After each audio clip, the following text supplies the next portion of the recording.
Siamo con Terenzio Zanini di Euteknos. Oggi Euteknos ospita la Corvinus University di Budapest, un'opportunità importante soprattutto anche per i ragazzi che sono qui a Rovigo.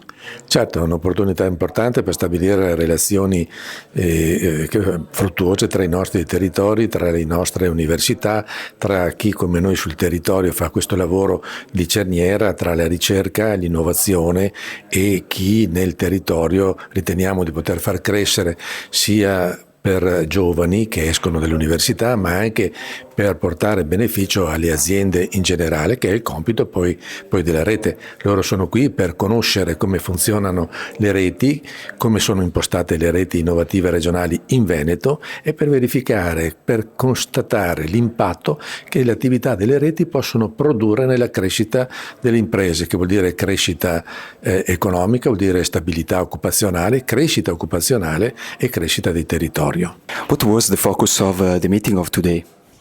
Well, we are studying the small and medium enterprises and the clusters of them in Veneto and Friuli, Venezia Giulia regions.